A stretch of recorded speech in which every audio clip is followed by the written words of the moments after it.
uma breve conversa aqui com o meu convidado António Lugero Correia. Muito obrigada pela sua disponibilidade. Boa noite. António Lugero, como é que está a ver todas essas polémicas à volta da figura do Presidente da República, uma pessoa que foi eleita logo à primeira volta, havia exatamente três anos. Como é que toda esta polémica pode repercutir na imagem do chefe de Estado e do país, que com certeza vai sofrer alguns respaldos também? Boa noite. O presidente Neves ganhou logo a primeira volta e com uma decalagem em relação ao segundo classificado respeitável. Todas as condições para fazer uma boa presidência. E nós aqui falamos que ele tinha também condições técnicas, humanas, de fazer uma boa presidência, desde que tomasse a Constituição como caderno de encargos. Ele fala muito da Constituição, fala do Estado de Direito, mas há uma coisa no Estado de Direito que, de alguma forma, falhou, que é o primário da lei. Se não há lei anterior dizendo que a primeira-dama tem direito a salário, que algumas pessoas têm direito a alguns subsídios, não se podia pôr o cara à frente dos bois. Digamos que tinham feito propostas, as propostas não tinham sido aprovadas, as coisas não tinham saído. Portanto, não se pode fazer aquela pedalada. Poderia esperar pela nova orgânica da presidência? Necessariamente. Se é o Estado de Direito, se é o primário da lei, a lei vem antes, a lei vem primeiro, a lei vem em cima de tudo. E fazer aquela pedalada, pagando, aguardando que saísse a lei, com efeitos retroativos, isso foi uma falha.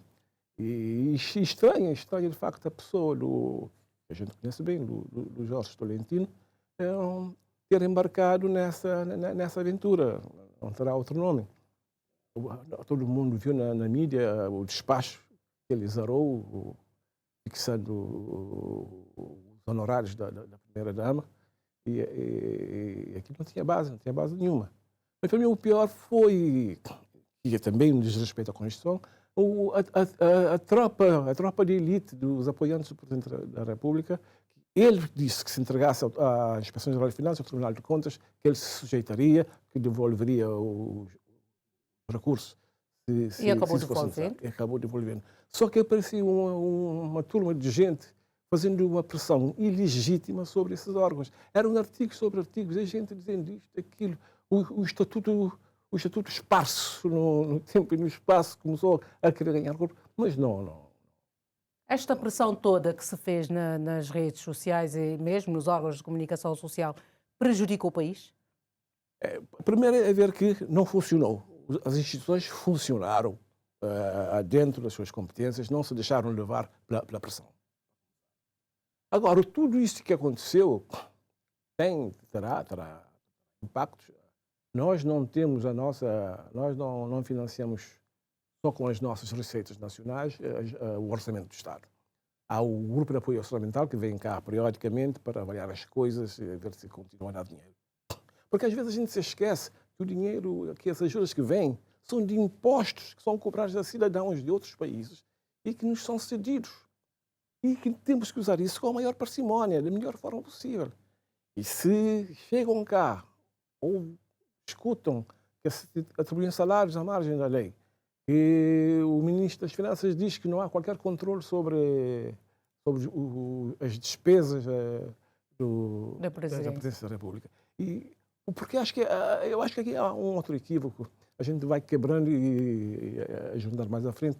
Porque o órgão de soberania é o Presidente da República, um órgão singular. A Presidência da República não existe como órgão de soberania. Há todo um conjunto de serviços de apoio ao Presidente da República para que possa dar conta do seu mandato, que é chamada Presidência da República, e gente da administração pública que é recrutada por transferência, por requisição, por um conjunto de outras formas de mobilidade para trabalhar aí. E não podem estar sem controle. Mas toda esta pressão que foi feita desde o início desta polémica toda, culminou agora com a demissão a seu pedido de Jorge Tolentino, mas não é esta a ideia de quem está a pressionar. O que querem mesmo é a cabeça do Presidente da República. Repara, as pessoas podem querer a cabeça do Presidente da República, mas o nosso sistema jurídico não permite que se decapite o Presidente da República, porque ele não gera os recursos, ele não gera orçamento, ele não tem interferência, ele não fixou o salário da primeira-dama. O dinheiro pode entrar lá em casa, mas ele não tomou decisão nenhuma. Portanto, há responsáveis aí que não são o Presidente da República. Coisa diferente é a gente pensar que ele sabia, que esteve por trás, mas isso são conjecturas, que de facto não podem ser provadas. Será um responsável, o Jorge Tolentino acabou pagando as favas, mas também tem a sua responsabilidade. Ele é o chefe da Casa Civil, que por inerência é o presidente da Comissão do Conselho de Administração da Presidência da República. O Presidente da República terá a responsabilidade civil, terá a responsabilidade solidária e eventualmente subsidiária, porque é gente da sua confiança que ele escolheu, que ele colocou lá. Se as coisas dão para o torto, ele é solidariamente responsável. Agora, o salário da primeira-dama foi apenas um dos motes desta polémica toda, mas acha que é possível que se efetue tantos pagamentos à primeira-dama, mais de 5 mil contos, sem que o Ministério das Finanças saiba, como alegou? Bom, dizem que não sabiam, que não tinham visto nada. Mas aqui há uma forma de ser e de estar na administração pública cabo-verdiana, na política cabo-verdiana, que é de os grandes partidos do arco do poder têm uma tendência a saber das coisas, registrar no seu livro negro e guardar para a hora certa para tirar da cartola qualquer coisa que derrube. Porque não é possível que se processem esses salários, essas despesas no SIGOF e que ninguém veja. O SIGOF é um sistema super transparente, quem tem acesso pode ver as coisas normalmente. Ninguém viu. Não há um controlador financeiro para a Presidência da República. Eu acho que é um erro, porque se todos os institutos públicos têm, todas as instituições com autonomia administrativa e financeira têm controlador, aqui não é diferente. É um serviço que está apoiando um órgão de soberania, não é o órgão de soberania, é um serviço que está apoiando o órgão de soberania, que não pode estar com um freio nos dentes. Isto quer dizer que há mais pessoas também a serem responsabilizadas nesta matéria. Certo, que deveriam ser, pelo menos. Certamente. Eu estou pensando exatamente, novamente, no grupo de apoio orçamental, no FMI, que vão dizer, espera aí, então vocês dão todo esse dinheiro para uns fulanos que o Presidente da República chamou de outros serviços, montaram um serviço para o apoiar, eles fazem o que querem, só têm controle afinal,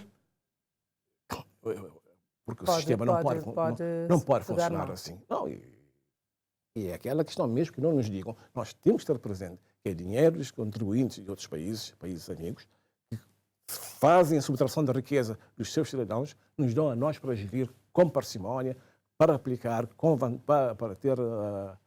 para render, e que fica a ideia de que se desbarata, e quem tem mecanismo para controlar, tem um sistema ótimo como o SIGOF, tem um sistema para controlar e não usa para fazer. Mas o Presidente da República disse também muitas vezes após esta questão, o despoletar desta questão, de que só foram identificadas essas alegadas irregularidades, porque o processo ainda corre os seus trâmites, porque foi ele quem pediu que se fizesse as audições às contas da presidência. Isto quer dizer que nas presidências anteriores poder-se-iam ter também ilegalidades e irregularidades que ficaram por ser descobertas. Se de facto também lá não houve controle, mas repara que a conta de gerência na Presidência da República há um exator.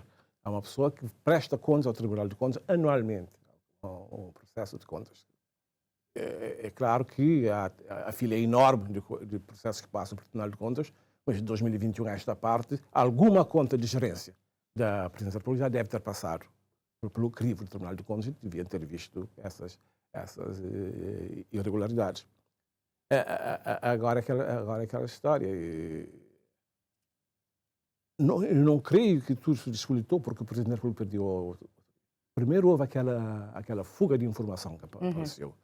E eu acho que o Presidente da República terá identificado o ponto de fuga e resolveu jogar na antecipação e dizer, olha, nós estamos tranquilos, isso é transparente, submeta ao Tribunal de Contas, submeta à Inspeção Geral de Finanças, se tivermos culpas, a gente responde. O dinheiro, se for responde. Mas isso é uma reação à primeira ação. À primeira ação que surgiu. E como é que analisa os 3 anos de eleição, não mandato, porque o mandato só completa 9 de novembro, de José Maria Neves, à margem de toda esta polémica? Ora, eu acho que esse presidente tem sido um presidente sempre, como ele prometeu que seria, atuante, presente, e que vez por outra se entusiasma. O papel do Presidente da República não há muito espaço para o protagonismo do Presidente da República.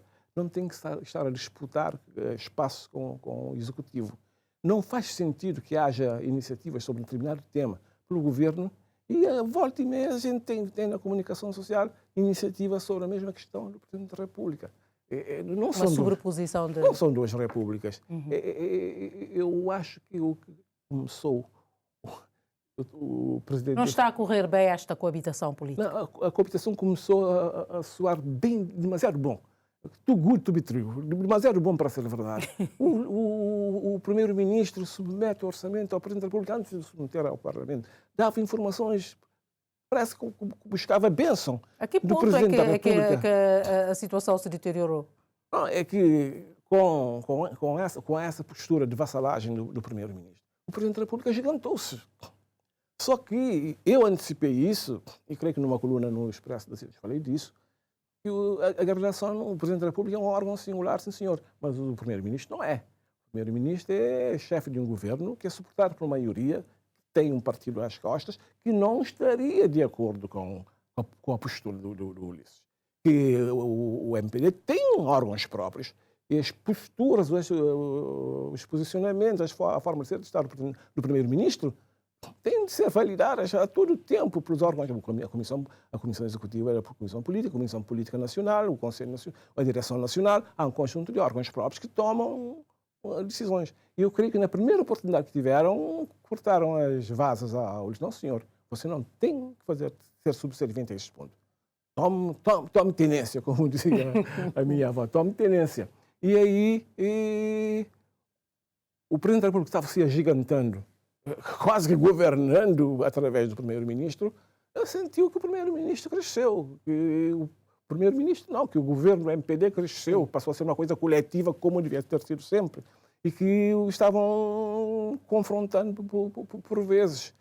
E já tinham feito algumas asneiras da Presidência da República por conta dessa subserviência. Eu acredito que só avançaram com essa história do salário da primeira-dama e um conjunto de outras coisas, porque contavam que o Ulisses continuaria submisso, que as coisas iam passando. A boiada ia passar, como dizia o outro do governo do Bolsonaro, e a boiada estava passando e ia passar a boiada. Mas a páginas tantas, as coisas começaram. E agora, como é que perspectiva os anos que faltam deste mandato? Olha, há todas as condições para que o mandato prossiga e de uma forma mais ou menos normal. Eu acredito que o Presidente da República tem muito voluntarioso, mas acho que vai piar fininho nesta segunda parte do mandato, nestes 2 anos que faltam ao mandato. E para mim, acho a maior gafe que eles cometeram em toda essa história foi nesta última parte, em que, em vez de contestarem factos, vão contestar um processo.